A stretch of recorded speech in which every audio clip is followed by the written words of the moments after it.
Hey everybody, this is John at the top of the episode. I wanted to do a quick disclaimer before we get started.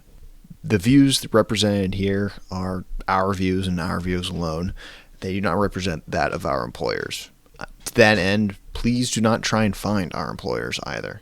Thanks.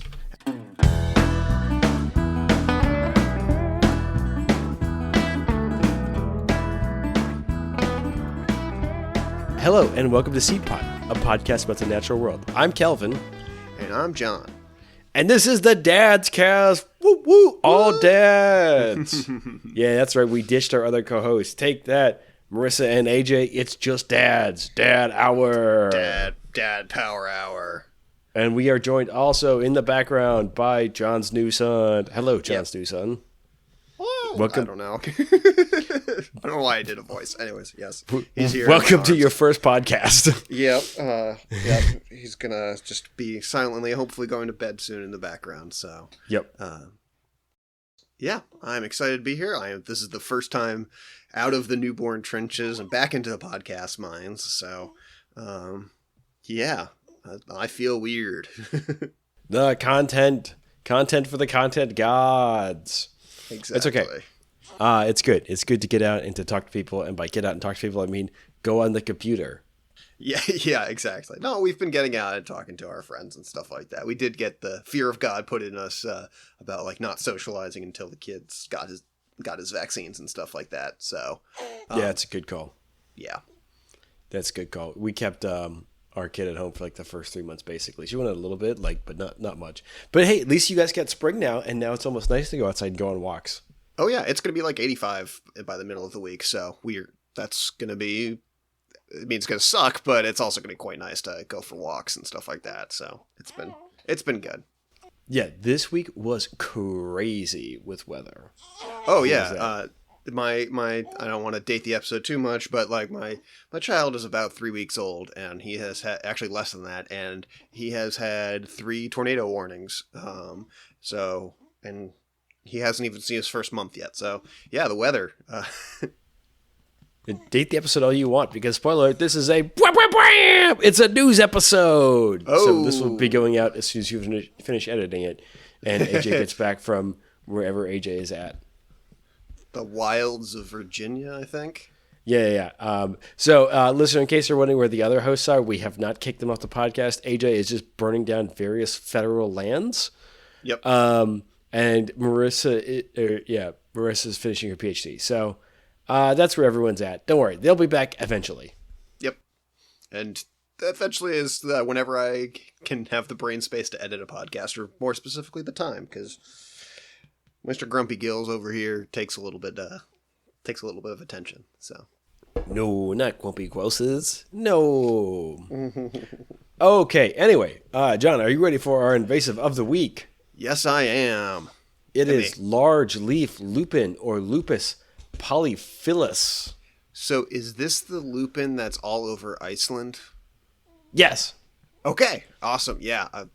Bring it. Let's talk about it.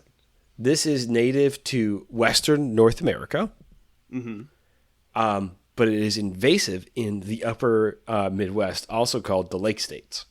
Okay. So, invasive. It was introduced by the horticulture industry as well as to stabilize eroded slopes. That sounds about right, yep. Now, that's very interesting because there's a native lupin to the Great Lakes, Lupus pernus. So, no idea why they would introduce a Western lupin. Well, the Western lupin is bigger. Yeah, no, sorry. I had again, I've got newborn brain, so give me a second to catch up to everything. But yeah, why is it structurally different? Like, obviously, okay, yeah, it's bigger, but like, is it structurally? Big. Is that it? Like, is it just, does the root system, is the root system the same? Is it is big? That's it. Is bigger. Okay. John is bigger. Okay. Were they going to use it? That's it. That's literally just it. Is bigger. It has a slightly different flower color. It tends to be more purple and less pink. Is cool. Big. That's the difference between the non-native and the native lupin. The two lupins do hybridize, and then it kind of tends to be more of the large leaf lupin. So this hybridization is really not good for local pollinators, and is causing decline in the Karner blue. Have you heard of the Karner blue? Is it a butterfly? It is a butterfly. Yeah, Hell it's a butterfly native to the Lake States, and it is an obligate of wild lupin. Lupus that'll do it. Puritas. And having it hybridize and the big leaf linden, lupin have it, take over. Probably has different pollinator parts and stuff like that. So yeah, correct. Fun times. Yeah, correct. Oh, I do want to make a slight edit. The lupin that is found in Iceland is Nuka lupin or Lupin nukensis, which is closely related to large-leaf lupin, but not the same thing as large-leaf lupin. Okay, and I'm assuming that's it has slightly different flowers. Okay, yeah. Yep. So slight adjustment there. So we'll cover both of these invasives in the same invasive of the week. So listener, you're getting 2 for the price of 1, and that's still being free. So yeah. I was gonna say it's free and with 1 less host, unfortunately. Yes. So. 2 less hosts. 2 less hosts. Yeah. I don't know who you canceled there, but you canceled one of the hosts. I have newborn brain. Shut up. I can barely count my hands. You should have 2 of them. Well, actually, you're probably holding 4 hands right now. I am holding 4 hands right now, and I'm getting very good at doing things one-handed and with a child and like a football hold. So, anyways, yeah. I was gonna say when they get bigger, I just carry the little girl under my arm like a briefcase, and she loves it. It's hilarious. Yeah, I'm waiting for him to have neck control so I can do that. So yeah, the no neck time is kind of scary. Anyway, scary. Yeah, it sucks. It's like, dude, come on. Like, listener, you probably don't understand how important your neck is. It's actually surprisingly important. Protect your neck, local political figures. Oh, Jesus. Okay, back to lupin. Yeah. So lupin, large leaf lupin, is also invasive in a number of countries, including New Zealand, Sweden. I've actually picked it in Sweden. Norway. That's a flex on you, listener. Check out Sweden and take that, John. Check out Sweden. Yeah, sure. Switzerland, Argentina, the Czech Republic, Finland, Lithuania, and Ukraine. A lot of areas that I imagine have like kind of shitty soils in parts. Ukraine, I think, has this really good. Great soil. It depends where you are in Ukraine. Well, yeah, but like everywhere else, I mean, all of the Nordic countries and New Zealand, like, strikes me as like, yeah, that's those are steep-ish areas or areas with poor soils, and the Nordic's actually pretty flat outside of Norway. Norway's the only one with slopes. Okay, never mind then. Corrected. But they imported it for horticultural reasons because it's pretty and big. Yeah. For control, you can pull it. It does have a large taproot, so it's kind of a pain to pull. Or you can spray it. Sprays include 2,4-D, dicamba. Listener, don't use dicamba. It's not really stable. It's not good. It likes to move. Yeah. When we do the eventual herbicide episode, I have a whole paragraphs on dicamba and stuff like that. So dicamba is like canceled. Dicamba, you're canceled. Ending of the podcast, dicamba. Yeah, for multiple reasons too, not just the normal ones. Yeah. Metsulfuron. I like metsulfuron and glyphosate. And healed glyphosate. We love glyphosate. Where would we be without glyphosate? Complicated, but maybe worse off, but also maybe better. It's, again, complicated. Yeah, disagree. Pretty simple. Big fan of glyphosate. I got like 16 gallons behind me right now. Okay, not 16. I have like 8. But so one of the things that we can talk about eventually is like the overabuse. Oh, yeah. Yeah, like that's a big part of it. Anyways, focusing on the lupin stuff. I know so I know you mentioned it was a erosion stabilizer. I know the lupin that's in Iceland, that's what they use to try and reclaim, in air quotes, some of the the volcanic areas and act as a soil stabilizer. Well, I'm not sure how much you can count as volcanic soils as soils, but try to stabilize it and reduce the dust storms, because hey, it's windy as heck in Iceland. I'm not sure if you know that an island in the middle of the North Atlantic is very windy, but yeah, it's super windy up there, and they want to try and prevent erosion where they can. So I know that's what it was originally used for, and I think they're starting to turn the page on it, but it's such a iconic part of summer in Iceland. that I think it's a little bit of a tricky subject for some folks, because that's what their image is of Iceland in July is. Fun. Yeah, that's what I know about it. This lupin was introduced horticulturally, and then to control erosion, like to do erosion control. But this was not necessary because there's a native lupin. Well, yeah, that goes to like any of the native honeysuckles and all that jazz too. So, yeah. Anyway, okay, so that was our invasive of the week. John, do you have a forest minute for us? Oh, sorry. Forest minute. Mine. I've been inside a lot with my son, but we did end up going on a walk and stuff like that. So that's the highlight. We went on a couple of walks. His first walks outside, and it was only a little bit cold and windy in Iowa. So, that's it. I mean, we also survived our first 3 tornado warnings, so nice. That's also the bars in the basement, and hey, I got a nice basement to hide from tornadoes at. So, yeah. Nice. Yeah. So, yeah. I have the opposite of forest minute. I was outside, and I had 30 ticks on me in like 4 hours. Jesus Christ! Actually, I stopped counting after 30. It was more than 30, but it was more than 30. That's horrifying. I just gave up. Yeah. So was fun. So I'm once upon a time, I'm from New England. So like my threshold for ticks is pretty high by most people's standards, but 30 is a lot.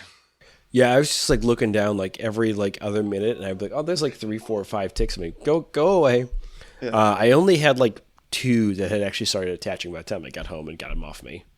Well, that's good, but still. Yeah. So that was my opposite of a forest minute. I also am not prepared for the summer yet. I can't do from like 40 degrees into 85. I'm just not ready for this. Nope, neither it's am I. just been really hot and sweaty out there. I haven't built up my heat tolerance. I'm not ready for you, summer. No, I mean, the fact that I'm getting exercise that's not taking a walk and stuff like that, so that kind of helps a little bit, but it's still not nearly enough to be ready for and it's 80 degrees and it's hot as hell. So definitely not ready for summer yet. It's gonna be summer's gonna be a learning curve, but we'll get there. We'll get there. Yep, I'm taking it day by day, so it's not. Yeah. Anyways, okay, on to the news episode. On to the episode. So, listener, we are coming to you today for a news episode. Yeah, this is not your usual episode. This is a news episode. That's why we're doing an episode with fewer of the hosts here, because we are dropping some hot news on you. And no, listener, we will not be discussing the evisceration of the Forest Service. We need everybody here and more time for that. And a couple of things need to be cleared up a little bit. So we'll get to the evisceration of the Forest Service. Not in a news episode. It will be a much longer It'll be discussion. its own episode. Yeah. Theoretically, I got to do a history of... Yeah, I got to... There's one of the first first things we thought of was doing a life and death of the U.S. Forest Service. And so, anyway, that's one that's going to take a minute to come together. But, yeah, we need all 4 of us for that one. Rest in power, the U.S. Forest Service. You have a complicated history, but it was mostly decent and good. Mostly for good. Yeah, mostly you did the best that you could. We will love you. We love you and we miss you. Come back anytime. Instead, we'll be discussing the Congressional Review Act of the Public Land Order 7917.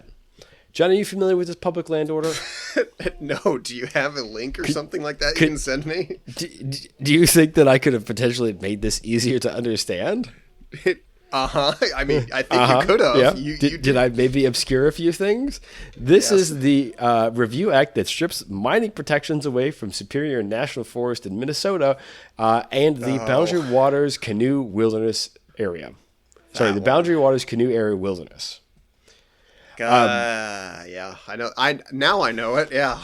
Yeah. Now, John, before we ask you about your history and I talk about my history with the BWAC, we have to give a little context. So, the BWAC is a wonderful place. It's not small, but most people have not heard of the BWAC. The Boundary Waters, the BWAC being the Boundary Waters Canoe Area Wilderness, as well as Voyageuse National Park, Quetico Provincial Park, and surrounding Crownlands, and the Superior National Forest. That's roughly 4.3 million acres of land.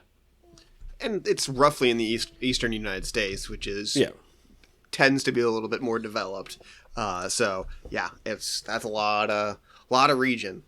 Or a lot of land. There we go. So if you need a picture of where this is, think of, listener, we just did the Great Lakes episode. Think of the end of Lake Superior, and that's at Minnesota west. That whole kind of like weird thing where there's not a lot, that's the Boundary Waters. The big towns in the area being, well south of the Boundary Waters being Duluth, and then well north of the Boundary Waters being Thunder Bay. If you would like to get really granular and look for some cool towns, you have Atikokan in Ontario. I've lived in Atikokan, as well as Ely in Minnesota, and I have lived in Ely because when I worked in the BWAC, we'll talk about that in a second. So there's your geographic area. The Boundary Waters contains roughly 1,001 lakes, rivers, and streams, potentially more depending on how you define lake. There's also a lot of swamps and bogs and cool stuff in there. Yeah. It's largely inaccessible unless you're out there on a canoe or kayak. There are some hiking trails that penetrate into the Boundary Waters, but God, that would suck. Yeah. That neck of the woods is soggy and mosquito filled, I think. It's lake, yeah. And the mosquitoes are big. These are some big mosquitoes. Yeah. It's basically all the land between Grand Portage, which is at the end of Lake Superior, and International Falls, which is a nowhere sad town in the middle of Minnesota. Well, not the middle. It's at the northern middle border between Minnesota. It's that weird little like tooth that sticks up into the triangle. Yes. Yeah. That sticks up into Canada. Weirdly, I was just explaining the triangle to a guy from Ecuador. Okay, that's not what I expected that sentence to be. Sure. Yeah. He now lives in Vancouver, and he was telling me about there's a little part of America that people order stuff to because it's right next to Vancouver. Okay. So the BWAC includes a bunch of cool stuff, including some of the purest and cleanest freshwater lakes in the world. You can actually drink out of most of the lakes in the BWAC, and you don't have to worry about purifying water. I mean, you shouldn't do it all the time, but you could definitely do it. I mean, I did it for like 4 months, so it's mostly fine. And you didn't have Giardia or whatever fun gastric we'll talk about that diseases. in a second. Okay. Yeah, but I mostly came out of that fine. Mostly. I mean, you get to a point during blueberry season when you eat so many blueberries that things start coming out in a weird consistency, and then you start questioning if you had Giardia or if you just ate too many blueberries. And because it stopped, I assume it was blueberries and not Giardia. Gotcha. I think that's safe. Yeah, but so if you eat too many blueberries, it does mess up your digestive tract. I'm not surprised in the slightest. Knowing how many blueberries you can eat while doing forestry stuff or just backpacking. Well, we just sorry you can't backpack, but like doing stuff up there, like when your diet also consists largely of like freeze dried food. Oh yeah, your day is paddling, and you're just like, this just like I've just been eating blueberries for the last half an hour. Yeah, they will mess up your digestive tract. Yeah. Yep. It also contains the Laurentine Divide. John, have you ever heard of the Laurentine Divide? I've heard of it. I couldn't describe it to you. It's also called the Northern Divide. I'm gonna say no. Okay. I think I've heard of it, but I don't know enough to define it. The Canadians love to call things Laurentine, like there's the Laurentine Forest, etc. That may be what I'm thinking. There's probably some like French like thing in there that I could like Google in a second and figure it out, but I'm not going to, because as we've discussed before, Canada is a fake nation built on the back of beavers. Yes, it is actually Beaverlandia. Yes. Yeah, land back brackets to the beavers and the indigenous people, but largely to the beavers. So this is one of our continental divides. Everything north of the Laurentine Divide goes into Hudson's Bay. Oh. Everything south goes into Superior. Okay. Fun fact about the Laurentine Divide, I've peed on it. I mean, I've peed on the Continental Divide, so yeah, that makes Same. sense. I've peed on several of divides. The Chesapeake divide I've also peed on. So there's a fun little fact for you, listener. You could track the places I've been, not recently, by the places I've peed, which is, surprisingly, a number of divides between large watersheds. I was going to say, like, we could come up with a fun map of where seedpod has peed, and it'll be an interesting map. Yep. Listener, just for your edification, the Chesapeake, the divide that I was talking about, everything, if you pee on one side of it, flows into the Chesapeake Bay, and the other side it goes into the Mississippi or the Great Lakes, and so that's where I've peed. Just find it. I'm finding various divides everywhere I can and peeing on them. So the thing about the boundary waters is it is theoretically land, but it is largely not land. It is largely lakes, rivers, streams, and wetlands. It's really cool. The other thing is, land is never just land. It has a lot of being to a lot of people. Let's discuss that for a quick second. So previously, this land was home to the Sioux, who were pushed out by the Anishinaabe. Yeah, the Sioux were likely, in my research, it seemed like the Sioux were pushed out by the Anishinaabe likely as a result of colonization. That makes. I mean, I figured that was. I kind of figured that part. That it was one of the knock-on effects of colonization and land, seizure, and all that fun stuff. But no, I did not know the Sioux were once upon a time, I suppose, woodland, not woodland. Woodland. Yeah, woodland. Okay. Yeah. So no, that's cool. Did not know that. The timing seems a little bit. I can't quite parse the timing, so I can't say directly, but it seems largely like it was a result of colonization in Eastern Canada and the Midwest United States, pushing people west. Yeah. So it's likely it seems it was what it was a result of. If you are Anishinaabe and you would like to correct us, please write in. We would love that correction. Yeah. It is an important homeland to the Anishinaabe. So the Anishinaabe is a broader group that contains the Ojibwe, Chesapeake, I'm thinking back to, I was getting distracted because the cat's jumping up. So the Anishinaabe contains the Ojibwe, the Chippewa, and some other indigenous tribes, as well as a number of bands of various things. I don't want to get too far into it because then we're going to get distracted. So we're just going to refer to them as the Anishinaabe. That's how they refer to themselves. So we're going to move right along from that. The BWAC is an important part of their homeland, and it contains a number of important sites, as well as some really cool pictograms, like at Hegman's Lake, Crooked Lake, Lower Basswood Falls. The ones at Lower Basswood Falls I've seen and are really cool. There's all kinds of artifacts. Everything from arrowheads to burial sites can be found in the BWAC. Super cool. Very cool. Super cool. Annually, it draws between 150,000 and 200,000 visitors, and it's the lifeblood of northern Minnesota / southwest Ontario. Basically, the towns in north of Duluth and International Falls only still exist because of potato farming and tourism up there. And it's largely people either going to lakes there or the BWAC.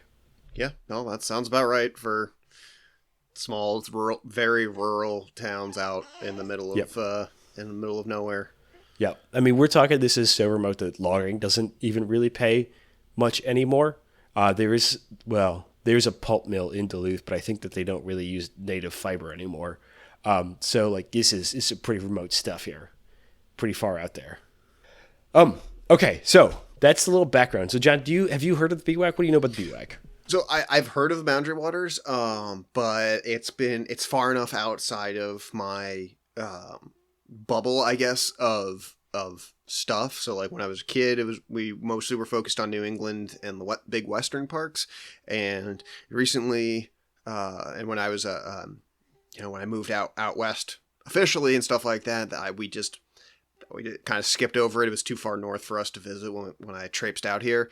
And then since moving back to the eastern-ish United States, there's been other stuff, and I just have never made it up there. I've never done any portage and canoe backpacking type trips and stuff like that. So that's outside of my skill set. So It's all new to me. So yeah, it's basically a big blank area.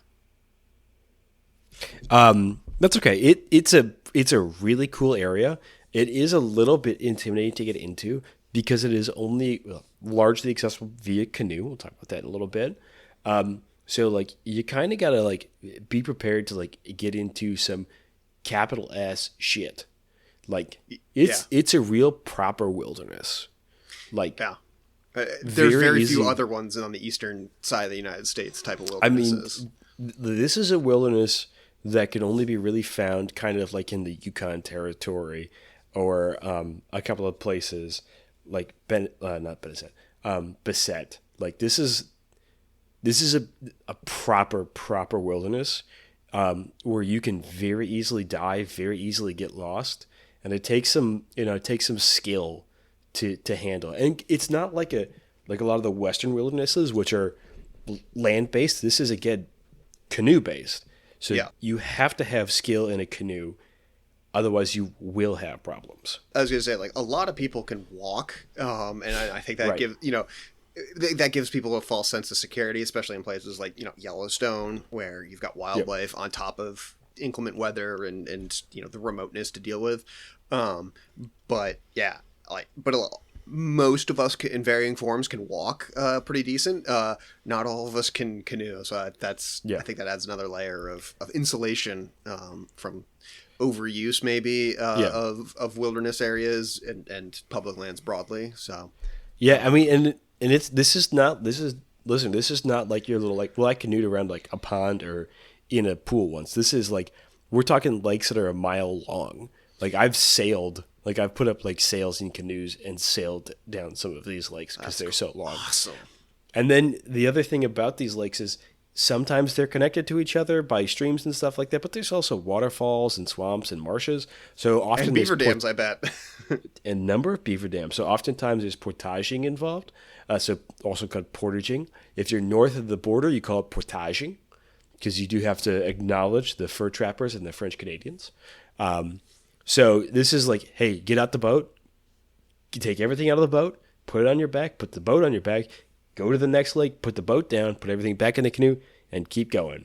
And that happens quite frequently when you're canoeing in the Boundary Waters. You should be doing it a couple times a day. And the portages are measured because these are really old. This is a really old trail system. So oftentimes the trails are in the Boundary Waters, these are established trails. In the Quetico, which is the Canadian side, they're not actually technically established trails, and there's technically no established campsites in the Quet because it's true Canadian wilderness, so there's nothing established. There's no... In the Boundary Waters, there are pit toilets. In the Quet, there are no toilets. Damn. I mean, there are... That's extra intimidating. So, sorry. So I do have to say, like, having done some stuff in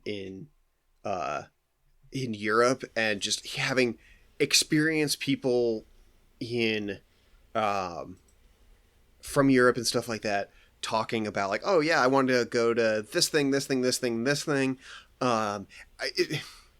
just funny to look at the different the differences between various remote areas across countries and stuff like that, where like a quote wilderness area in I'm just going to pick something at random. In Germany is like, you're really only a couple miles at most from from a town of any note or something like that. And, you can still, things that can still be dangerous, but then you go to, Eastern United States, you just kind of progress up the remoteness scale. And it's fascinating to look at. And again, like looks can always be deceiving like that. So it's just a fascinating comparison to me. So, I mean, yeah, like, dude, you can't use motorboats on most of these lakes.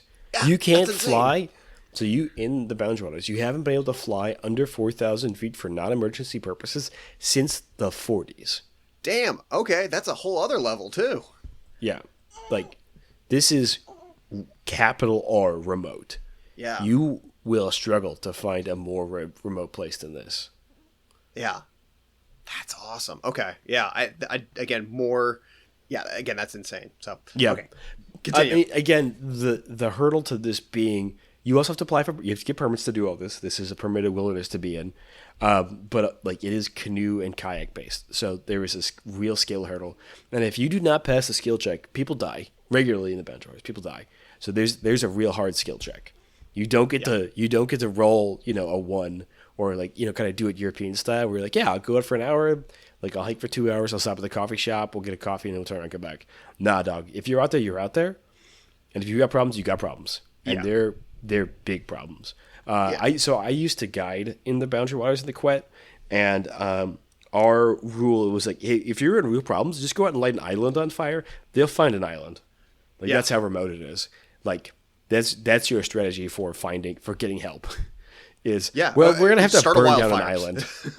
Well, it's because these lakes are very large, so it's not really that big of a wildfire. It's like maybe like 0.2 of an acre because these are really big lakes. So these lakes date back to glaciation. You can find glacial striations on the ground because this is Canadian Shield. So there's largely you're camping on like granite, which granite. So you got to find the right place to pitch your tent because all the soil is in Iowa. Well, was in Iowa and is now in the Gulf of Mexico. Sorry, Gulf of America. It's in the Gulf of America. Fuck off. Oh, sorry. He doesn't know how the language works yet, but still, no, come on. Anyways, yes. Boo. But so it's a really cool area. I have a lot of fantastic memories guiding up here. I almost died up there from hypothermia once. Jesus. I was a really bad rainstorm. My tent collapsed and everything got wet. And it was like 40, so I had to snuggle up with some other folks to stay warm. It was not good. That's not fun, yeah. Fishing is unbelievable. You can fish commonly lake trout, northerns, smallmouth, etc. You'll see moose. I had a couple of close encounters with moose, including a moose swimming in front. I had a group of folks, and we were canoeing down this river, and we had a calf on one side and a cow on the other, and the cow just swam like 10 feet in front of our first boat to get to the calf.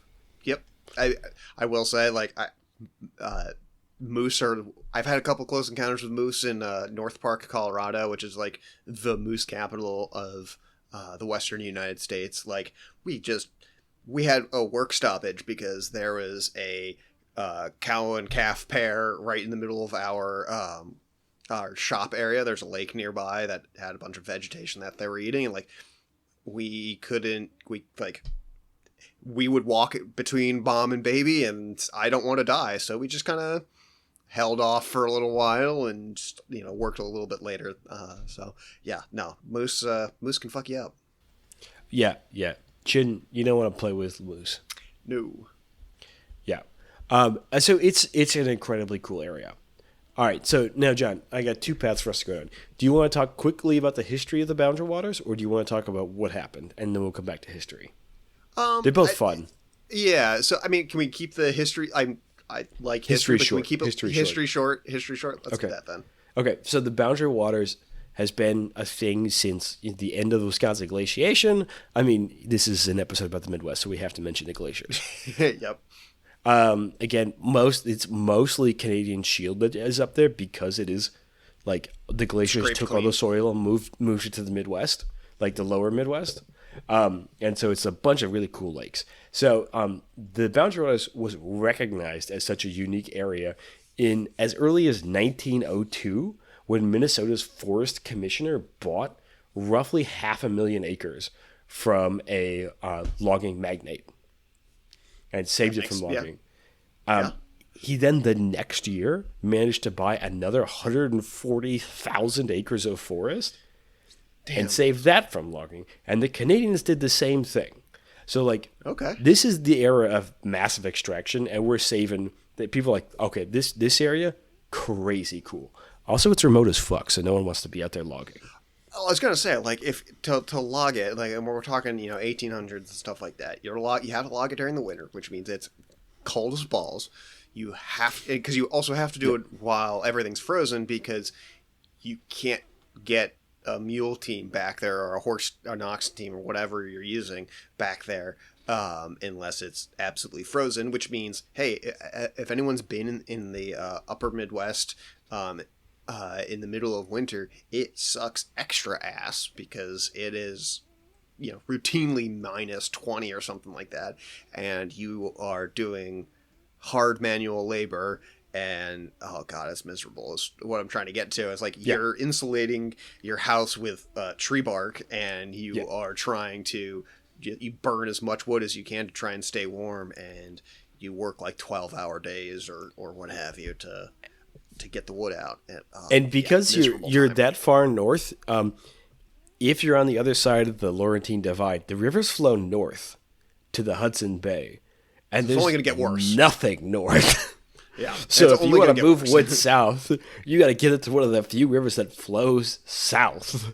And then it can go down. It also flows. Like if it's a roughly flat area that's mostly like variations on still water, it's going to take a lot of effort to get it to, a headwater or stream that's going to like actually move a little bit. They did clear cut a lot of the Superior. So it was cut, but it was so recognized for how being as cool as it was that it was saved during the great cutover of the Midwest. That's how cool it is. That's really cool. So the Superior Forest gets formed. Sorry, the Superior National Forest gets established in 1909, and it's roughly 3.9 million acres, with again, like almost 300,000-ish acres being this boundary waters areas, which is extra protected even in that early era. And then the Canadians do a similar thing on the other side. So the boundary waters gets the canoe area gets additional protection in 1930, which prohibited damming. And they established it, so they were starting to build roads up there, and they're like, no, we're not going to build roads into the boundary waters area. They were building roads for tourism. And so they stopped in 1930. The Shippens-Nolan Act protects it from logging and damming, which is really popular. Still really popular up there, actually. And so that's in 1930. Again, this is well before national. Like, this is super crazy stuff. But 1930s is when that's Civilian Conservation Corps and all of the New Deal stuff to try and get America back on its feet and stuff like that. Like, that's when roughly the same time when the Hoover Dam gets put up, a lot of the rivers are getting dammed during this time. So, but we're doing the opposite. We're doing literally the opposite. So that's awesome. Yeah. So people are recognizing this is a really cool area. In 1949, they banned the low flight of planes over the boundary waters. In 1948, the Forest Service is authorized to start buying houses and getting them out, removing them from the Superior, and start buying private houses that are in holdings in the Superior and tearing them down. So people have acknowledged this as a really cool area for a long time. 1958, it gets officially named the Boundary Waters Canoe Area. 1964, the Wilderness Act goes into place, and the Boundary Waters is established in 1978. Now, this is it's established as a wilderness area, is surprisingly contentious, with a former mayor of Ely saying, this is a fantastic one, I have to go back and find it. A former mayor of Ely saying, did the Boundary Waters leave a bad taste in my mouth? Sure. When will it be gone? When I'm dead. Jesus. And Ely is a town that used to have mining. The mining died in the 50s. It is only kept alive by the Boundary Waters. The complaints with the locals being that they saw the establishment of the wilderness area as losing their lakes. They didn't own them. They were owned by the National Forest. But with the resorts that are on some of the lakes were allowed to stay. The National Forest did start to buy and remove houses out of the national parks, and you can't live in the National Forest anymore. And then also there are like motorboats and powerboats and planes, because people will fly into on float planes these lakes because they're so remote. And they're also big enough you can land. Yep, they were banned from this area, and so some locals were and still are upset about that. Though, like, dog, that happened in the late 70s. Get over it. Dude, you say that, but, like, the number of people in this area of my neck of the woods that, like, still have a grudge from the 1970s and stuff like that. I'm like, motherfucker, that was over 60 years ago at this point. Like, is it 60 years ago? Nearly 60 years ago. Like, get over yourself. Like, you gotta move on, man. Like... Yeah. But grow up. Unfortunately, I swear some of it's fucking genetic. Like, just get over it. You never owned those lakes. You can't own a lake. It's fine. Get over it. Yeah. And the town is only being Ely is only being kept alive by the Boundary Waters canoe area. Okay, so this is a really cool area that's been established for a long time, and again, it's based on water. Okay, all right, cool. So let's talk about what happened in Congress the other day. So we're going to talk now about the big policy implications. Sound good? Yeah, definitely. Okay, so this all starts. So there's been attempts to mine this area for a long time. So the Iron Range has been mined since the early 1920s. The Iron Range being large iron deposits from Duluth to about Ely. Those mines mostly went away in the starting in the 1950s and then ending in the 1980s. They all died because it's expensive and hard to do. There's still a couple of mines, but they're not that big and important anymore. Yeah, so that was my question. Was like the upper Midwest. Well, what were they mining? Hey, Iron Range. Yeah, that was an easy answer. The next question then was like, when did they go away? And it turns out it's with all of the other deindustrialization in the 1980s. So it definitely seems like it was a Reagan. It's all his fault again. But also like when you're mining, there's an end. Like the mine ends. Fair enough. Yeah. The ore runs out. Yeah, it's not like a tree where you can replant it. You can't replant more iron. Yeah, I know people like to lump mining and forestry together because it's extractive. But like, I'm invested as a forester. You're invested in a logger. You're invested in growing the next generation of tree. As a miner, you don't get more copper. Yeah, like once it's gone, it's gone. It's gone. Yeah, so like there's no. It's not very sustainable. Like you can argue about it for a long time, but like once the copper is out, like, womp, you're done. Like you can't plant a new tree after. And you got 50 years out of the mine. Like that's as good as you can get. Yeah. So the mines died a long time ago, but also they died within the lifespan of our oldest voting generation. So those people actually never worked the mine. Key note there. They never worked the mine, though they did live off the largest of the mine. The mines were really bad. Okay, I'm not going to go into the whole labor history of the mine, but there was a lot of scabbing and striking and a lot of people dying in the mines. People don't want to work in mines because you die underground in bad ways. Yeah, like that is like, I don't know, people romanticizing blue collar work in a lot of ways. Like they do it they do it to a certain extent for like plumbers and electricians and stuff like that. Like to a certain extent that's true, but also like, yeah, man, like you're going to have back problems because you're stooped over in an attic for 6 months out of the year trying to run electrical line. Like it's not easy work. Like it does actually suck ass. And there's a reason, much like farming, there's a reason why, people have been trying to leave farms for a long time is because like, the work sucks, is miserable, and doesn't pay that well. And at least with farming, if you die, you're probably going to see the sun while you're dying. That's not true for if you die in a mine collapse, to top off like all of the other like physical health issues and stuff like that that you can have. Or maybe you just die slowly in your bed because you just inhaled mine fumes for a long time. Or your kids die because they inhaled mine fumes. There's a lot of ways to die in a mine. Listener, don't go in a mine. Yeah, don't do mining. Like no, like what happens underground is simply none of your business. Seriously, that's the underground's business. You're not supposed to be underground. If you were supposed to be underground, you would have echolocation and no eyes. You probably have eyes, and if you don't, I'm sorry, but you were supposed to have eyes. So that's it sucks, but you're supposed to have eyes.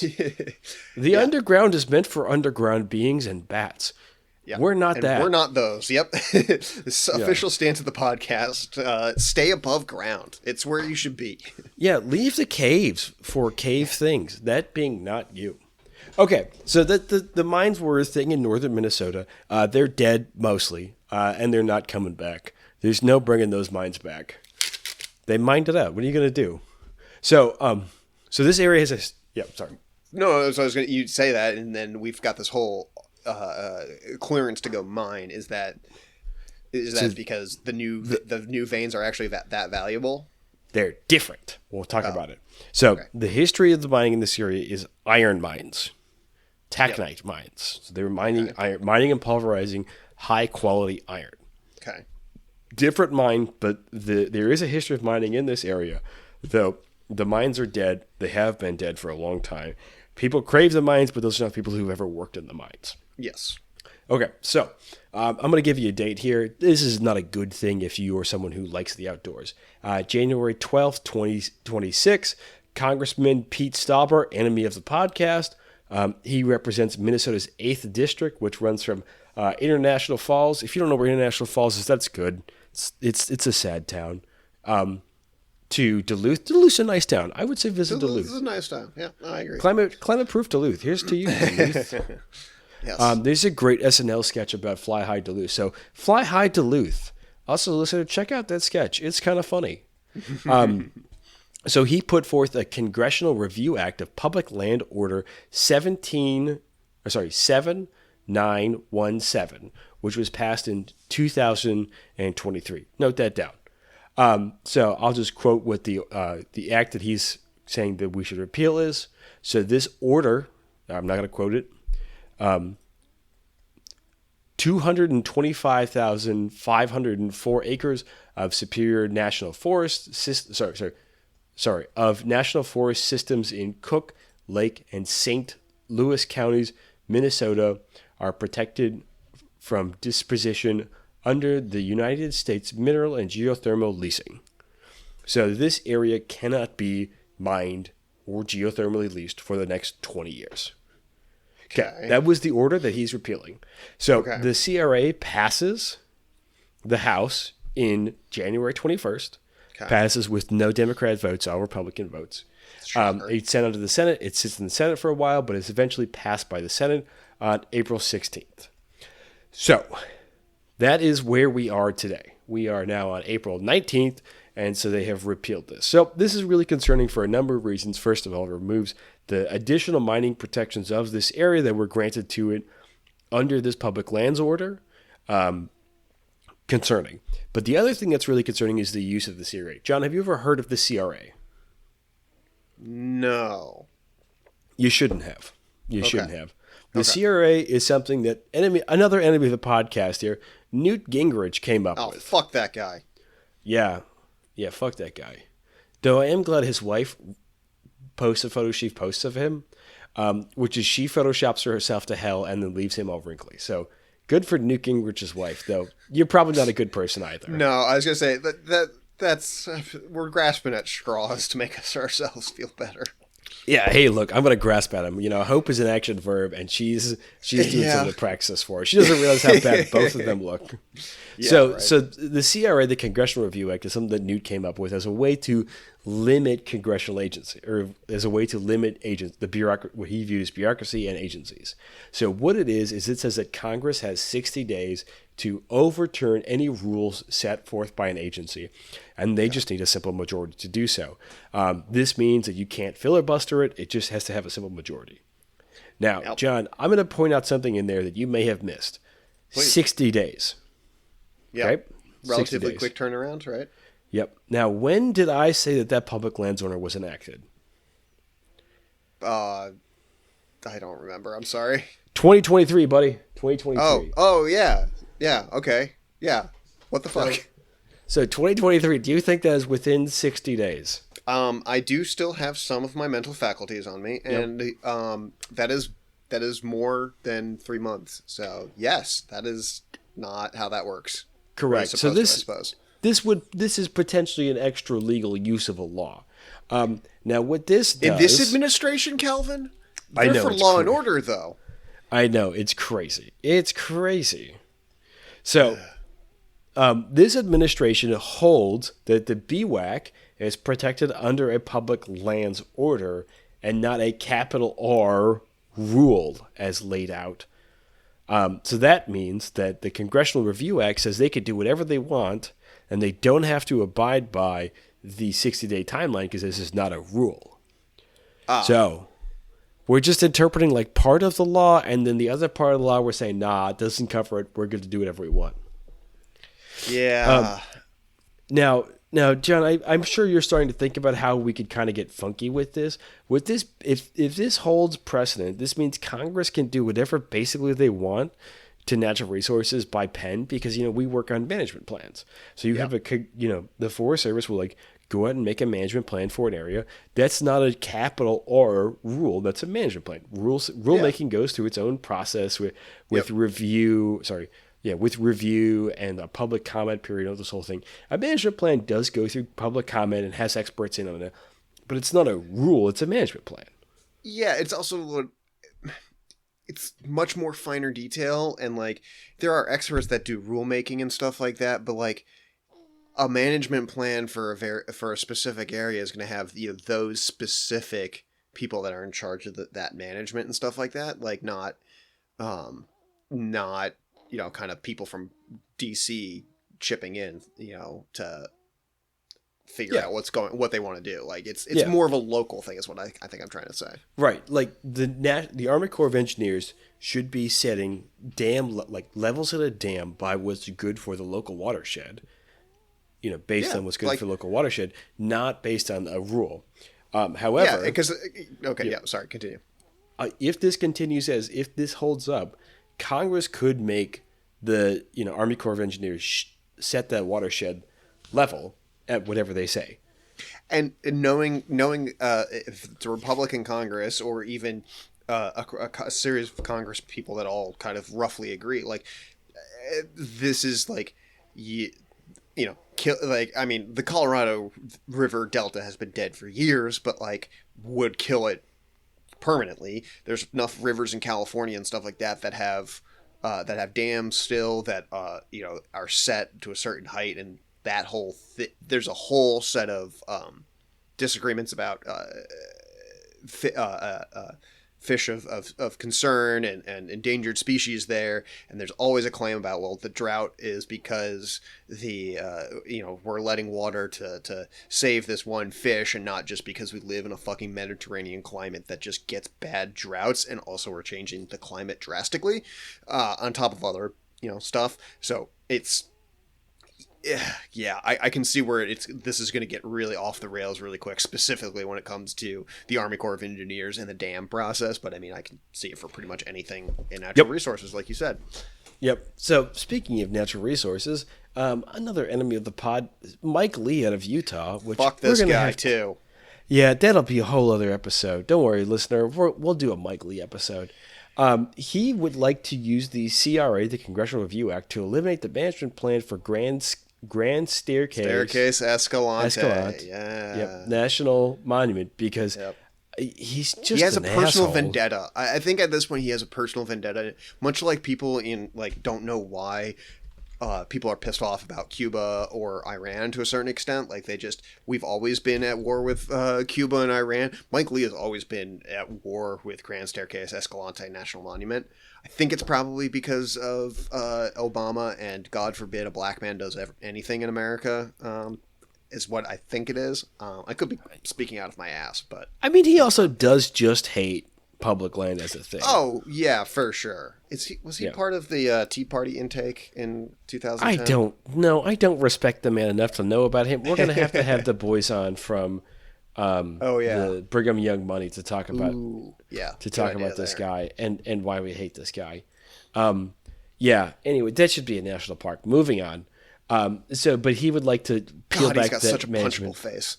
He'd like to peel back that management plan. I'm guessing he wants to let ATVs and more cows and oil and gas in there. Also, yes, it's already hunted, so I don't know what more he wants out of it, but. I don't know, but yes, also it looks like he's an intake from the Tea Party time. I'll just say, listener, if you know Mike Lee, I can't say what you should do. Yeah. Just say something mean and hurt his feelings in a really personal way, because that's the least he deserves. Yeah. Anyways. Okay, so I'd just love to have these guys show up in my podcast about the Boundary Waters. No, I don't. I really hate these guys. Okay, so that's what has happened, is we've repealed this we repealed this protection from the BWAC. And that's the larger policy implication is if this stands, I'm sure there are lawsuits ongoing, and I'm sure there are going to be some more. If it stands, then all of a sudden Congress is going to get to do some real funky stuff with all federal lands and other things. Yeah, and there's enough insane and there's a greater conversation, but like not always, but there's been since about the 90s, 80s, realistically, there's been a difference in the people who use the land for like people who live there versus people who recreate and visit there. It's complicated. There's the classic urban rural divide is definitely alive and well when dealing with these sort of things. And so it's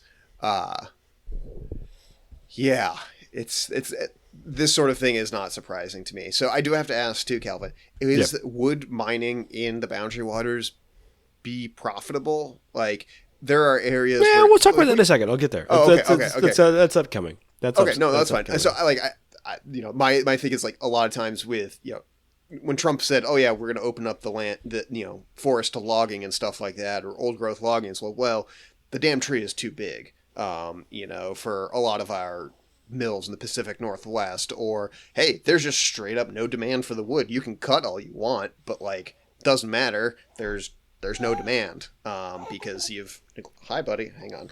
That is so, John. You bring up a great point. So one of the things that has also occurred is that they wanted to expand logging in the Superior National Forest, and I will point out that the Superior National Forest does log in certain areas where they're allowed to. They have been under a lot of pressure to log and increase logging in the Boundary Waters because it does burn down with a couple of notable really large fires, but it's a boreal shield habitat. Like, yeah, it burns. It's supposed to. It's supposed to burn. It's supposed to burn big. Right. It's not supposed to burn for a long time, and then it burns big. And then it grows back. Climate change. Yeah. Yeah, also that. And fire suppression. Yeah. All of these things. But there have been calls for increasing logging in Superior. They do sales in the Superior. However, they've gotten a lot of no bids on a lot of sales recently because it's so far away from things and the timber is not worth a lot. So it's just like, it's all pulp. Well, yeah, and the pulp industry's dead. Yeah, exactly. Well, that's what I'm saying. It's like the pulp industry is dead.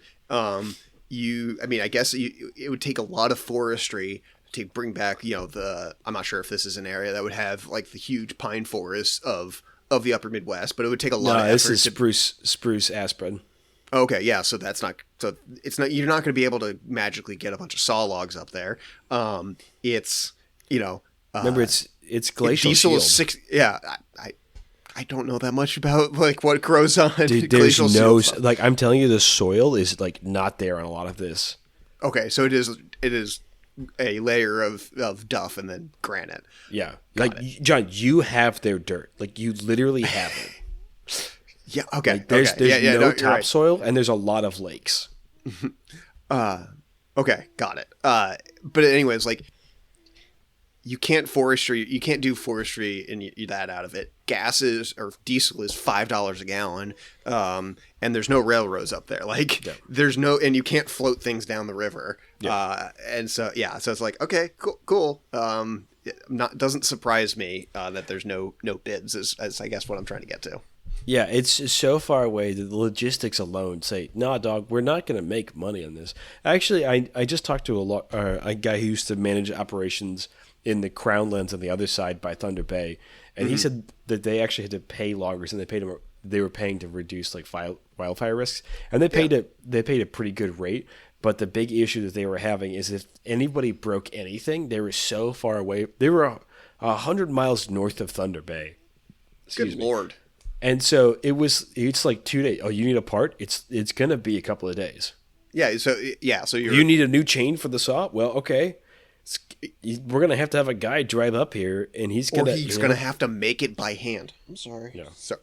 I startled my son. No, but like that is a serious, and you have to, your bid goes up with the assumption like, okay, we're going to have every week, we're going to have at least 2 days of downtime. It's not 1 day of downtime to fix stuff. It's 2 days because it's going to take a day to fix it and a day to get the part up here. Yeah, no, that's ridiculous. Like I know in Colorado, like they paid in the Front Range, they paid a lot of loggers to do forestry work for fire risk and beetle kill management and stuff like that. But like you're relatively close to infrastructure and stuff like that. Like, it's just because the timber is worthless. It's small, stunted, crap trees, and not necessarily it's difficult to get to. You're near civilization, but yeah, that sucks. Yeah, I mean, it doesn't suck. It doesn't suck. It's just like, hey, maybe there's a reason this is a wilderness, is because there's nothing else to do here. Yeah. I mean, like, at least when I worked in the UP, that was remote, but like there was still places, and like the timber was valuable. Like, yeah, and the sugar, we had sugar maple, and like so that you could cut saw logs, but like you're not cutting saw logs out of balsam fir and aspen. No. It doesn't exist. And I was gonna say, and balsam fir and aspen on granite. It's not like aspen on like nice soils at all. It's yeah. No, we're talking like this is like a 40-foot tall tree, and like that's a mature tree. Ugh, yeah. It is like Colorado, except more lakes. Yeah, no. So there's logging. It happens. It's not great. You don't make a lot of money logging up there. There's no glory to be won up there. Okay, let's get back to the mining. So the plan here is to do a mine, and so they're going to do a sulfide ore mine with the goal of extracting largely copper, nickel, cobalt, and platinum. Okay, so valuable mine bits, not just iron. Yeah, so, that's a key point there. So to differentiate this is the first time really non-ferrous, so non-iron materials will have been mined in this region. And they're going to use what's called sulfide ore extraction. Let me guess, it's using a lot of acid. Yes, it also makes acid, and not the fun kind. So this mine is going to be operated by Twin Metals, which is operationally headquartered in Ely, operationally headquartered in Ely, on paper headquartered in the Twin Cities, but it's a Delaware corporation. Of course, I was gonna say. It's paper registered in Delaware. The office is in Twin Cities, and the actual office that has the guy reporting in is gonna be in Ely. Yep, I could have seen that one from a mile away. wait, John. It gets one step better than that. This is a subsidiary. So, listener, if you don't know a lot about mining, just always know this. Every mine is a subsidiary. So it's its own unique company. Every mine is its own unique company that's owned by, in part, by a larger company. So this is a subsidiary of a Chilean mining outfit called Antofagasta. I think it's close. Okay. It's close enough, yeah. Yeah. So the reason that you make each mine its own thing is so that you can bankrupt that company and not bankrupt your own company. You want to declare bankruptcy or end or sell off each mine so that way the larger mining outfit can continue on and not have to pay for environmental cleanup. Like, that's why every mine is its own thing. I hate that strategy. Dude, yeah, we won't get into all the fuckery that goes on with mining and regulations and laws, but just know that like it's really bad. It's really bad. Yeah. So Antofagasta is largely owned, like 65% of it is owned by this Chilean billionaire. I'm going to butcher this. Andrikokia Lusca Craig. He's a Chilean billionaire who has a lot of mining and shipping interests and owns like a lot of Chile, honestly. He also has very close ties to, I'm going to give you one guess. Oh, I have some dictator. Well, okay, that works. Donald Trump. Oh, okay, yeah. Not shocker, yeah. Yeah, how close of ties? Ivanka Trump rented a mansion in D.C. from him for about 10 years. Damn, okay. That's actually a significant amount of time that she rented that. Yeah. So.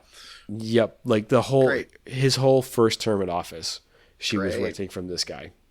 Cool. So I love democracy or whatever. Yeah. So they're the ones who are going to own this mine.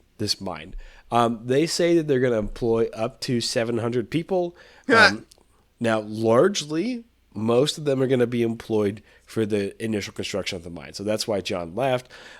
When you build mines in modern day, mining is a highly technical and skilled profession today.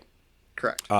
I used to live in Marquette, Minnesota, which has a very large mine, Eagle Mine, and that's operated. So when you build it, you got to build the road and you've got to build the buildings. That's where like all of your employment happens.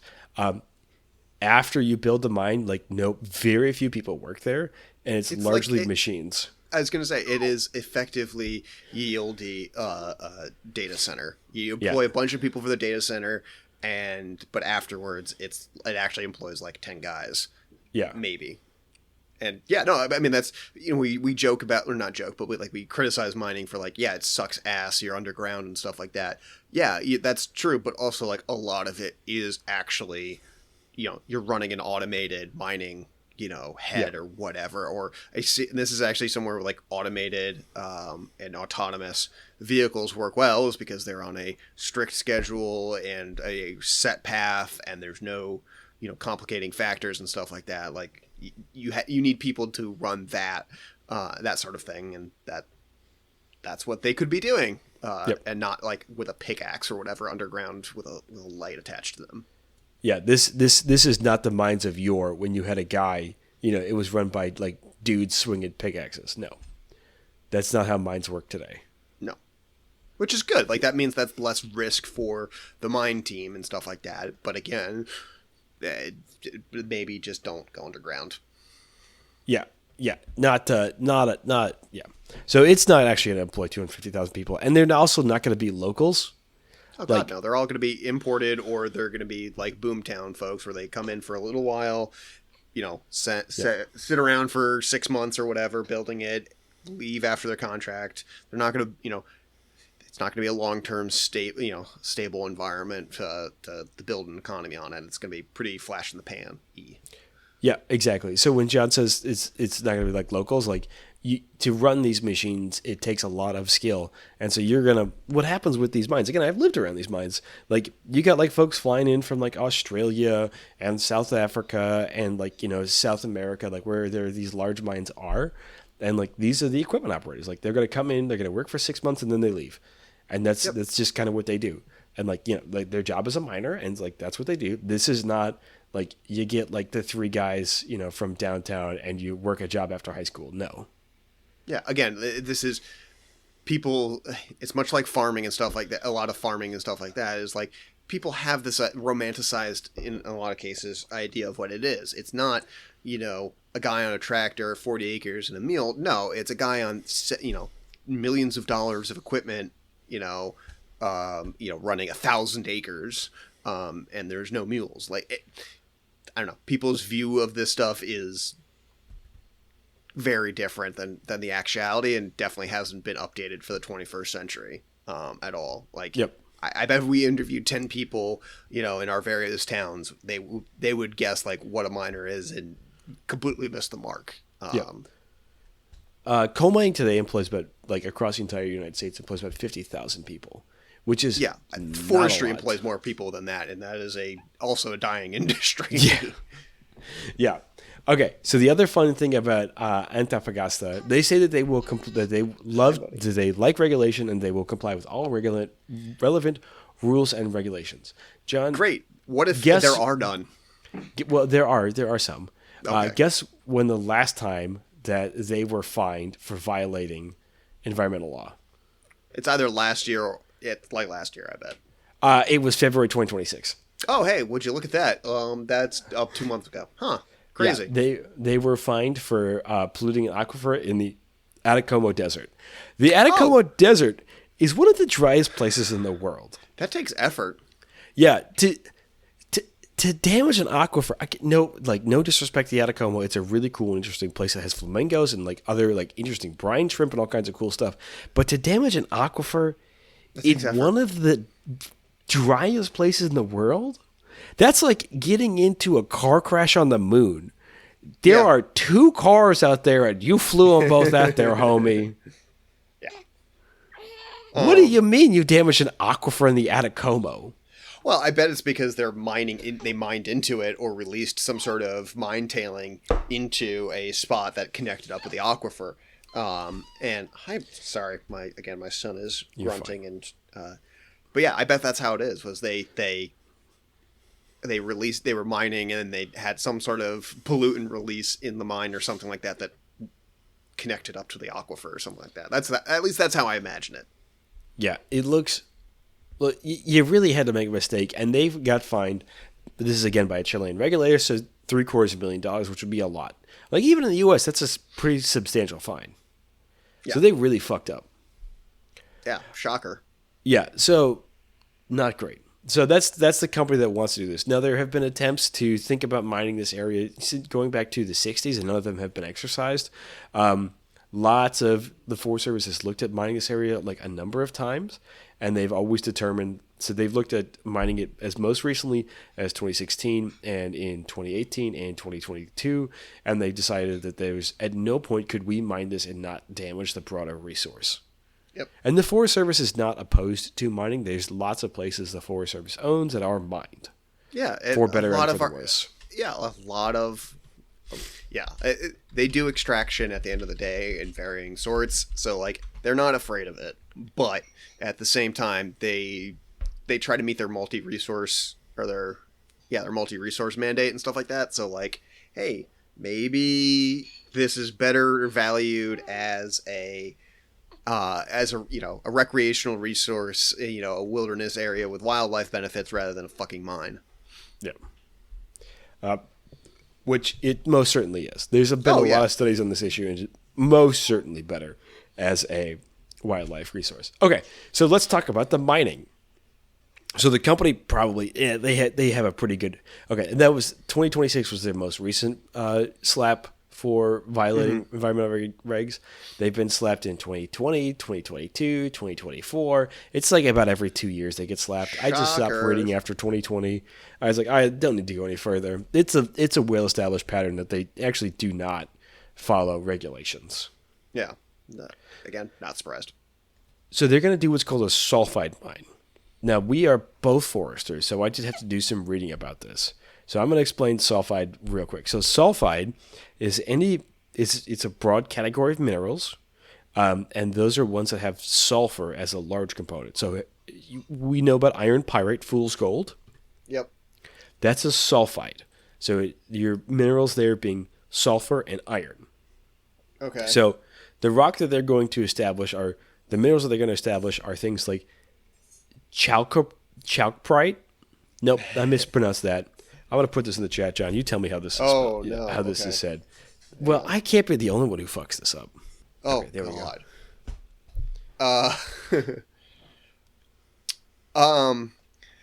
Chalcopyrite? Chalcopyrite? Chalcopyrite. I'm going to say that. Chalcopyrite. Yeah, chalcopyrite.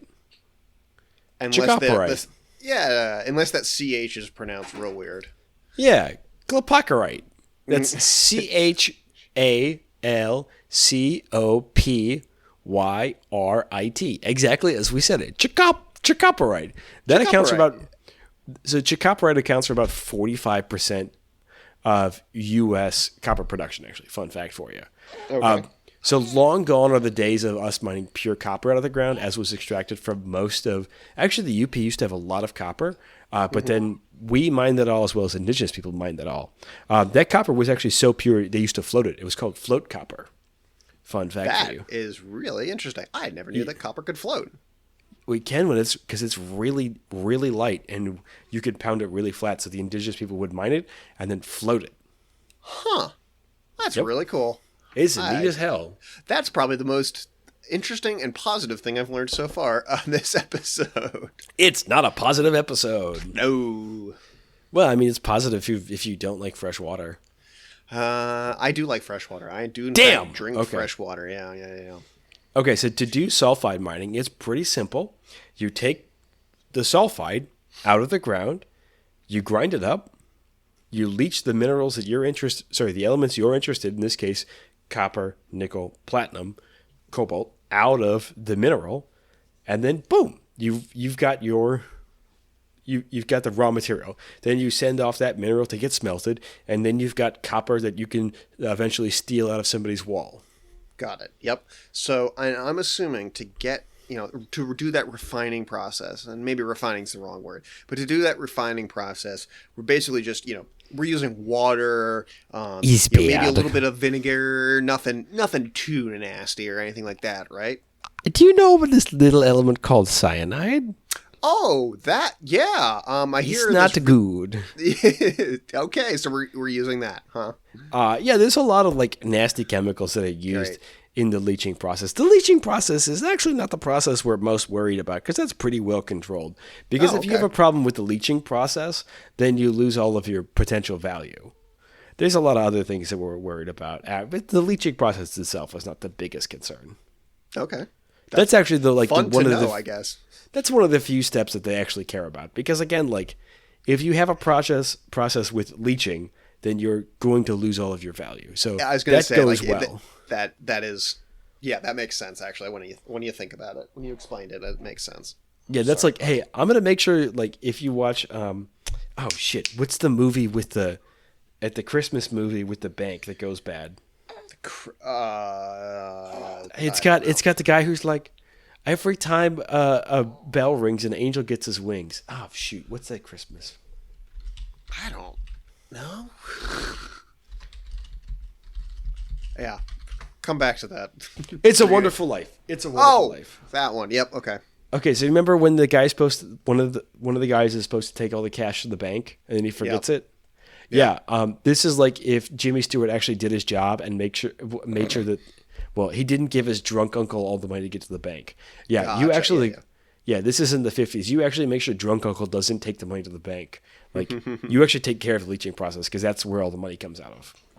Fair enough. The leaching process. What's the area that we're concerned about? So what we're concerned about is the blasting you have to do to get all the earth, as well as what you do with all the crushed up minerals. That's called the tailings. Yep. So the blasting produces in itself like a bunch of not great things come out of blasting because you're releasing a bunch of fumes which are not good for the air, and then you're also potentially releasing heavy metals in that.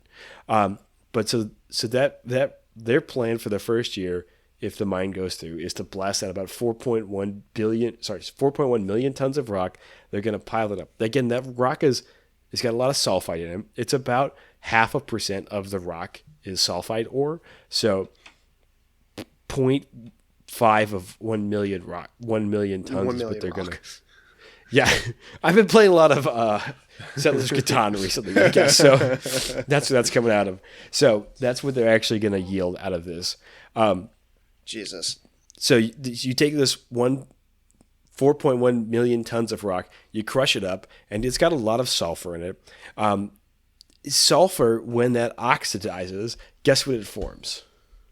Something nice like oxygen, right? We all can breathe and is a good thing, right? It will produce sulfuric acid. Oh, I heard that hurts. Yes, sulfuric acid is really not good for being alive.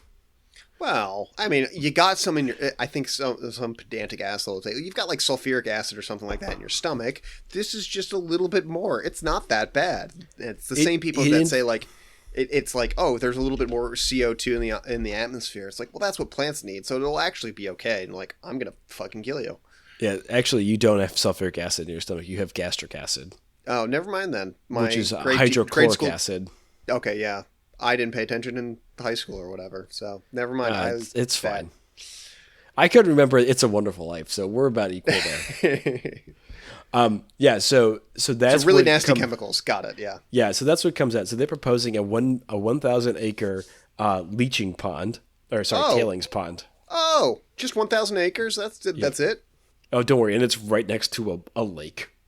Oh, and I am assuming they're really good at making sure that's gonna stay, there, and that aquifer that got poisoned in the Atacama, that was what a wonderful setup. So Earthworks did a study of this is 2012. Earthworks did a study of the 14 sulfide ore copper mines in the United States. That represents about 89% of total U.S. production of copper. And guess how many of those experienced some form of accidental release?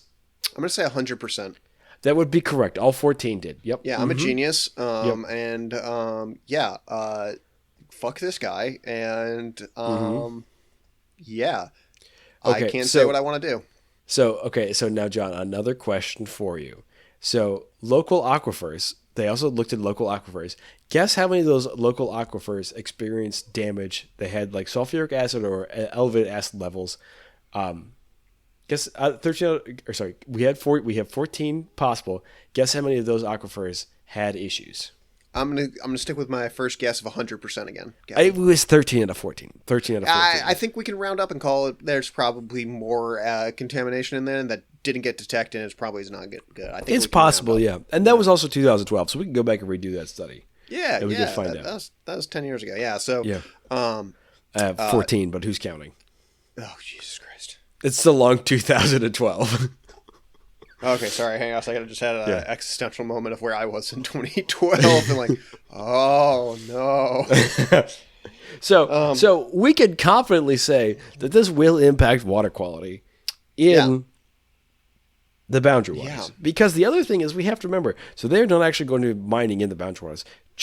They're going to stop just like right outside the boundary waters. Yeah, right over there. Just right there. Yeah, that arbitrary boundary, Oh, yeah. That's... And remember, rivers here flow north. So if there's any kind of a leakage, it's going right in the boundary waters. And then that's... Oh, God. Yep. So it's going right in the boundary waters. And the potential chemicals of concern included, but are not limited to, mercury. Bad. Sulfuric acid. Bad. Lead. Bad. Lots of other heavy metals. I stopped counting after 3. I was like, I don't need all of these. Radium and radon are in there. Oh, definitely bad. Yeah, it's not good. Yeah, that's all. Like that. Those first 3, and then the radon and stuff like that. I was like, that's like a who's who of what gives people brain damage, cancer, kills you just straight up. Hey, I think this is a bad idea, and we shouldn't do it. Yeah, it's not great. And guess how long the mine is proposed to last for? It's either going to be something stupid like 5 years or 500 or something like that. Like a really come on, time. It's not 500 years. We talked about how mines don't last 500 years. Yeah, it's 25 years. This is a 25-year project. The mine tailings last forever. I was going to say, because like in California, one of the things that I've dealt with was the leftovers from gold mining and stuff like that. Like that, there's huge mine tailing deposits all in these old forestry areas that you've got to figure out how to deal with, because they're not contaminated, but like they're there. They're still there, however many years later. So we're gonna do all of this shit, potentially ruin all of our aquifers. For God only knows how long, for 25 years, for maybe 20 people to have a full-time job, and most of them not live in the area. Is that roughly correct? Yes. Cool. Fuck Mike Lee. I'm assuming it's his fault, but still, fuck everything about this. Yeah. Oh, the other thing that I forgot to mention, we started to talk and kind of soft because I wanted to save it for now. So, the other fun thing about this is that we do not have the smelters in the United States to handle this material. Oh, well, why would we do that? That's, God. Yep. So where would we ship it off to? Do you want to guess? It's going to be China. It is China. Yeah, of course it's going to China. Yep, of course it's going to China. So, the fuck is what? Yep. You got the same people that say like, oh, we got to do all this shit. It's like, swear up and down that China is the next great evil or whatever. And they're like, okay, could you maybe build a smelter or something like that here? Well, no, we can't do that. That would take money and investment. Let's just send it back to China. It's like, okay, you guys, like, we're not even going to kill our own environment for our own benefit. We're not even making the goddamn money. Oh, God. So fucking stupid. Ugh. Okay. Yep. I'm thoroughly annoyed. The boy is starting to wake up. Perfect. And I don't know if you want to deal with... I know you don't want to deal with more screaming in your life. So, do we have a wrap-up coming up at all? Future actions here. There are a bunch of lawsuits ongoing about this because the use of the CRA is interesting. As we said, that's a sentence. Yep. Yeah, it's only supposed to apply for, 60 days post rulemaking, and this is 3 years later. Yep. Also, the state of Minnesota is currently passing legislation around the boundary waters, and if you can mine in the boundary waters. This is for surface land, so they'll have to comply with the state rules, but we'll see. There is also several elections ongoing, so if you are in Minnesota, you get to vote about this. Vote against anyone who would vote for this kind of stuff. I just want to add this one little tapper here. Just a fine little, we had a nice end to this, but I do want to add just like a potential federal, not that anyone really cares, but the potential federal income off of this project. It's going to be like $50 or something insane. Yeah, currently the mine company pays $1 an acre a year. Yep. Oh, okay. So we're ruining all of this for approximately $1,000. The mine company probably so that's their rental rate, we'll say. And then they probably pay, not that much taxes because we have no corporate taxes. Cool. Fucking stupider and stupider every second we get. Now, they would have to pay at most up to 10% of the value of production. But it depends on exactly what's produced. But it's probably going to be no more than 3%, and annual rental rates for actual honest-to-God mines is about $3 an acre a year, and they're looking at leasing up to 250,000 acres. So, $750,000 would be paid. That's plus, it. Yeah. So it's and we have to deal with that cleanup forever, theoretically. Yes, and the mine will, as they always do, they close the company or go bankrupt, leaving the federal government and then the people to deal with it. And when they say leaving, I mean people are just going to just suffer and die. And this is one of the they're literally leaving people to deal with it. They close up shop. This is a company that is headquartered in Delaware at best, and it is probably it's a subsidiary that lives in Chile. You can't internationally sue someone, I don't think, to for damages or something like that. So hi, buddy.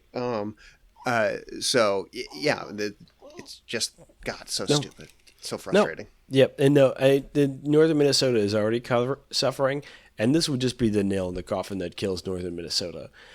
Though I do also just want to point out that is annual federal leases for all extraction is $3 an acre because it's tied to the Mineral Lease Act of 1920, and we can't fucking update that.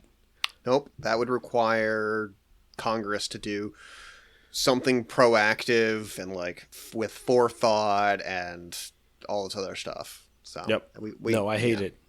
I hate it a lot. Mm-hmm. I do. Yeah. Me too. Anyway, mining. We don't like ass. mining. Yeah. Yep. You know what you should do if you would like more copper is recycle. Honest to God, yeah, probably. Find that old building, rip the copper wire out of it, sell it on to your dealer. He'll know where it can go. Listener, if you need rare earth minerals, there is a simple thing. It's called a catalytic converter. For the price of an angle grinder, you can get unlimited rare earth minerals from all the cars around you. Just go under them with an angle grinder, cut those catalytic converters off, and you can become what we call Detroit rich. Yeah, I was going to say, free the catalytic converter in your neighbor's car. Be the freedom fighter, I guess. Yeah, fight against the man by creating your own rare earth mining facility in your front yard with your neighbor's catalytic converter. Yeah, be the change you want to see in the world. Strip the copper out of your neighbor's walls. Yeah, exactly. Save the boundary waters. Yep. Strip the copper out of your neighbor's walls. Yep, exactly. Oh, that's a bumper sticker somewhere. I'm saving the boundary waters as I get tased by a cop. You don't understand, officer. I'm an environmentalist. Yeah. Anyway, Minnesota, just for, I know this is not going to be a thing anyone cares about, but Minnesota has approved other copper mines in this time period. They're just like, hey, there's no way to mine the boundary waters without killing them, so we're not going to do that. Yeah, it really comes down to, like, is the value that the people of Minnesota broadly see from, a 25-year-old pit mine more than the boundary waters. And I mean, I think we're all on the same page of, like, yeah, man, boundary waters forever. Maybe we don't need all the stuff in the pit mine. Maybe we can recycle. And shocker of all shockers, use less rare earth metals. Like, figure something out. Like, I don't know. I'm not a genius, but I think that's, the reduce and reuse part of recycle often gets forgotten. And maybe we should, like, do some of that, maybe. That's a good idea. Also, this would cause a diplomatic incident because it would pollute Canada, and the Canadians are downstream of this, so the Canadians wouldn't be happy about that. And I mean, this administration clearly has a love affair for the Canadians. Oh, wait, I'm hearing this. They want to be the 51st state, the Canadians to be the 51st state, so. Yeah. Not great. Not super great. Yeah. Also, it's John, I just want to fight with you for one quick second. It's not just the people of Minnesota who get a say in this. This is federal land, so everyone in these United States owns this land. I don't give a shit what the people of Ely think, because it's not their land. It's also my land. Yeah. It's your land. This land is literally our kids' land. This land is my land. This land is your land from the New York Islands. I don't remember the rest of the song, but this is everyone's land. So it's nobody's one land. You don't get to mine it just because you live close to it. You don't own it. We all own it. And also the Canadians have a big say in it because I was going to say, fuck them up. There is actually other people nearby, like diplomatically, that you theoretically, I guess, have to care about. Yeah. Or at least acknowledge. I do just acknowledge this. We haven't said it, so I'm just going to say it now. Also, this does violate a couple of treaties with Indigenous people. I was going to ask, like, because I know roughly that there's a couple tribes generally up there, and I would directly be interested violates yeah 3 treaties. Yeah, cool. So. Yeah, so that's a whole other issue. We're just not going to dig into the violations with the Indigenous people because A, we're not qualified to talk about it, and B, like I just don't understand the Indigenous law and treaties that well. But it would violate treaties that date back to 1854 at least. Yeah. So, there's that whole thing. And we're just going to say, hey, this is a thing. This is a bad thing. They've made it very clear that they would not like their homelands and their nations, because tribal nations are sovereign nations, destroyed as a result of a mine that also they're not going to profit from. No, they're not. Also, if you would like to have a really racist time, you can learn about Indigenous people and how the people of Ely feel about them. There's a lot of racism there. Shocker. Yeah. So anyway, on a positive note, don't mind the boundary waters. Instead, go to the boundary waters and have a nice time. It's fun. It's cool.